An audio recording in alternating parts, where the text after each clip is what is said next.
وصیت کے مطابق، یہ بھی نہیں کہ خود لے کر گئے ہو، وصیت تھی میرے مولا حسن کی کہ مجھے میرے نانا کے پہلو میں دفنا دینا ہے۔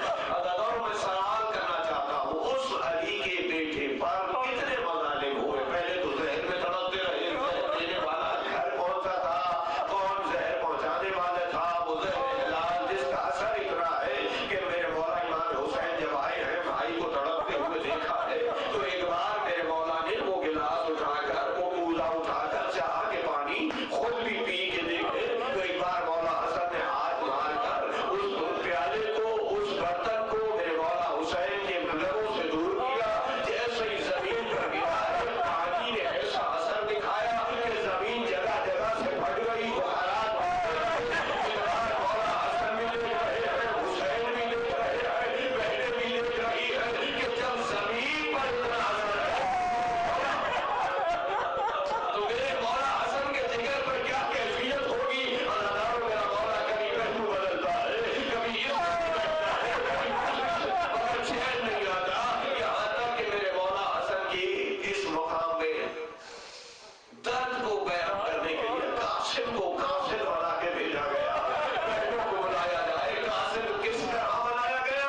قاسم کے بال کھول دیے گئے، قاسم کا گریبان چاک کیا گیا، گویا قاسم جب جائے اور جناب ثانی زہرا کے دروازے پہ جا کے پیغام دے تو ثانی سکینہ اور ثانی زہرا خود دیکھ لے کہ بھتیجے کا یتیمی کا اعلان بتا رہا ہے کہ میرا بھیا حسن مجھے اس گھر میں ہوگا۔ اور ہزاروں میں شہزادیاں دوڑتی ہوئی آئی ہے، اور جب میرے مولا حسن کو پتا چلا کہ بہنیں آ رہی ہیں تو میرے مولا حسن نے جلدی سے کہا جس میں ابھی ابھی کہہ کر کے ٹکڑے اگلے ہیں، میرے مولا نے چاہا کہ اسے ایک طرف کر دیا جائے، چھپا دیا جائے۔ ایک بار علی کی بیٹی نے کہا بھیا چھپاؤ نہیں، میں جانتی ہوں، میری ماں مجھے بتا کے گئی تھی، میرے بابا نے مجھے بتایا تھا حسن کو زہر دیا جائے گا۔ بہن بھی روتی رہی، بھیا بھی روتے رہے۔ میرے مولا حسین کی گریے کی کیفیت یہ ہے کہ دونوں بھائی مل کر بغلگیر مولا حسین صبر دینا چاہتے ہیں، بھیا مجھ سے آپ کی یہ کیفیت نہیں دیکھی جاتی۔ ایک بار حسن روتے روتے کہتے ہیں بھیا حسین ابھی تو یہ 50 ہجری ہے، ابھی تم اپنے بھائی کو سینے سے لگا کر تسلی دے رہے ہو، مگر جب 61 ہجری محرم کی آئے گی تیرے بدن پہ تیر ہوگے، لوگے نیزہ ہوگی، اس طرح سے زخمی ہوگا، مگر کوئی تجھے سینے سے لگا کر اس عالم میں میرے مولا حسن دنیا سے رخصت ہوئے۔ مگر پھر کہنے دیجئے جو کفن آیا تھا نا جنت سے، کافور آیا تھا جنت سے، علی کا حصہ تھا، رسالت کا حصہ تھا، سیدہ کا حصہ تھا، حسن کا حصہ تھا، حصہ نہیں تھا تو حسین کا نہیں تھا، مگر آج راز کھلا تھا کہ حسین کا حصہ بھی حسن کے نصیب میں آ گیا تھا، کیونکہ جانتی تھی رسالت کہ میرے حسن کو ایک بار نہیں 2 بار کفن دیا جائے گا، 2 بار غسل دیا جائے گا، اور میرا حسین بے گور و کفن۔ میرے مولا حسن کو غسل دیا، کفن پہنایا گیا، پورے احترام کے ساتھ جنازہ لے جایا گیا۔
محمد کا ہمارے اس قریب کو اپنی بارگاہ میں باعزانی عبادت قبول فرما.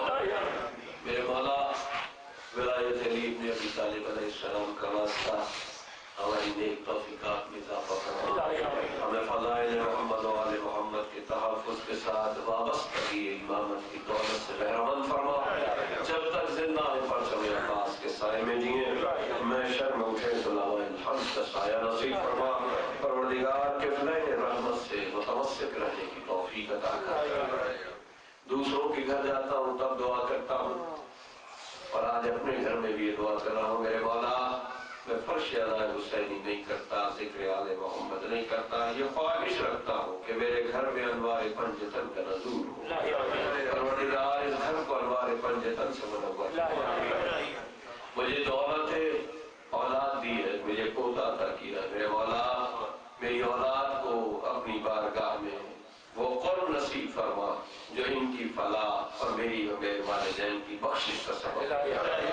میرے مولا کوئی شکوہ نہیں ہے، کوئی تیری بارگاہ میں شکوہ نہیں رکھتا. تو نے جتنا دیا بے بہا دیا. میرے مالک اس دنیا میں جتنا سرفراز کیا میں شر میں بھی سرفراز کیا. میرے مولا باپ کے محمد و آل محمد جتنے حاضرین فرش ادائے حسینی پر ہیں، اس ذکر آل محمد میں ہیں، فرش ادائے حسینی پر جہاں جہاں ہیں، میرے مولا ان کے جان و مال و عزت و آبرو کی حفاظت فرما. مقامات مقدسہ کی رونقوں کو بحال فرما. پروردگار اس وبائی مرض کورونا سے نجات عطا فرما. میرے مولا تیری بارگاہ میں دعا کرتا ہوں، اجڑی ہوئی آغوش رباب کا واسطہ لے کر ہر مومن و مومنہ کو جو بے اولاد ہے اولاد کی نعمت سے بہرمند فرما.